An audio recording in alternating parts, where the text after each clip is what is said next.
অস্বাস্থ্যকর পরিবেশের মধ্যে শিশুদের খাবার তৈরি হচ্ছে, বন্ধ পড়াশোনাও। ক্ষোভে পুষছে অভিভাবক থেকে শুরু করে গ্রামের পঞ্চায়েত সদস্যরা। বারে বারে প্রশাসনকে জানিয়েও হাল ফেরেনি আইসিডিএস কেন্দ্রের। এমনই বেহাল আইসিডিএস কেন্দ্রের ছবি আরামবাগ মহকুমার গোঘাটের ভাদুর পঞ্চায়েতের ভাদুর গ্রামের 179 নম্বর আইসিডিএস সেন্টারের। পুকুর পাড়ে বাঁশের চালা করে মাথায় ত্রিপল দিয়ে চলছে আইসিডিএস সেন্টার। গ্রামের মানুষের দাবি, এই বিষয়ে কোনো হুঁশ নেই স্থানীয় পঞ্চায়েত থেকে শুরু করে ব্লক প্রশাসনের। তারা নাকি জানেই না ওই আইসিডিএস সেন্টারের বেহাল অবস্থা। অথচ আইসিডিএস সেন্টার চালুর প্রথম দিন থেকেই জমি জটের কারণে কোনো শ্রেণীকক্ষ নেই। প্রথম গ্রামের মানুষের কারোর বাড়িতে গোয়াল ঘরে গাছের তলায় হতো, কিন্তু গ্রামের মানুষ জায়গা না দেওয়ায় এখন নিরুপায় হয়ে পুকুর পাড়ে অন্য পাড়ায় গিয়ে প্রাথমিক বিদ্যালয়ের পাশে সেন্টার চলছে। এরকম বেহাল হয়ে রয়েছে, তিরপলে হচ্ছে, কি চাইছেন আপনারা?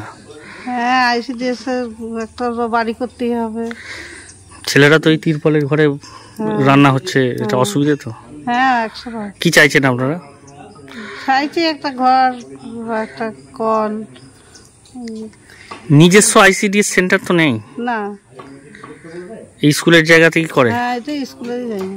নেই রান্নার চালা, ত্রিপলের ছাউনি ঘেরা পুকুরের পাড়ে চলছে কোনো রকমে রান্না বান্নার কাজ। বেহাল পরিস্থিতির কথা প্রশাসনকে জানিয়েও হয়নি কোনো লাভ বলেই অভিযোগ। আগে প্রতিনিয়ত এই আইসিডিএস কেন্দ্র থেকে 20 থেকে 30 জন শিশু ও গর্ভবতী মায়ের খাবার তৈরি হতো। আতঙ্কে ওই পাড়ার অভিভাবকেরা অন্য পাড়ার পুকুর পাড়ে শিশুদের পাঠান না। হাতে গোনা 2 থেকে 3 জন শিশু আসে পঠন পাঠনের জন্য। শিশুদের পড়াশোনা ওই গ্রামে একেবারে বন্ধ বলা যায়। এই ঘটনায় ক্ষোভে ফুঁসছে এলাকার মানুষ থেকে শুরু করে গ্রামের পঞ্চায়েত সদস্যরা। সকলেই বলছেন একাধিকবার প্রশাসনের কর্তাদের জানিয়েও কাজ কিছু হয়নি। কি ব্যবস্থা বলতে, এখানে তো আমাদের ভাদুর শিবতলায় কেউ জায়গা দেবে না।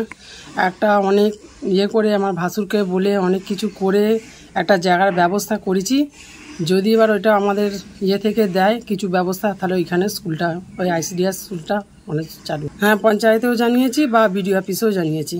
বর্তমানে গ্রামের এক ব্যক্তি জমি দান করবেন বলেছেন, কিন্তু প্রশাসনিক উদ্যোগের অভাবে আইসিডিএস সেন্টার তৈরি হয়নি বলে অভিযোগ। এই বিষয়ে গোঘাট 1 নম্বর পঞ্চায়েত সমিতির কর্মাধ্যক্ষ তথা ব্লক তৃণমূল কংগ্রেসের সভাপতি সঞ্জিত পাখিরা কি বললেন শুনুন।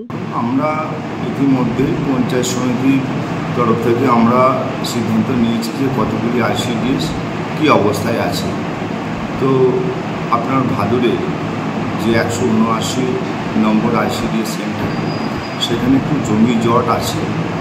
আমরা শীঘ্রই সেটা থেকে উঠে আসবো এবং জমি জটটা কাটিয়ে আমরা কোনো মানুষকে তো আইসিডিএস সেন্টারের জন্য জমি দিতে হয় এবং আগে খাস জায়গা থাকতে হয়।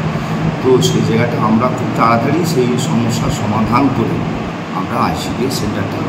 নিউজ আজ বাংলা, গোঘাট। রোগীর সেবায় নিয়োজিত প্রাণ, চিকিৎসায় এবেগুনি একমাত্র নাম। উন্নত চিকিৎসায় আরামবাগে স্বাস্থ্যসাথী মান্যতাপ্রাপ্ত হসপিটাল এমেগনি হসপিটাল।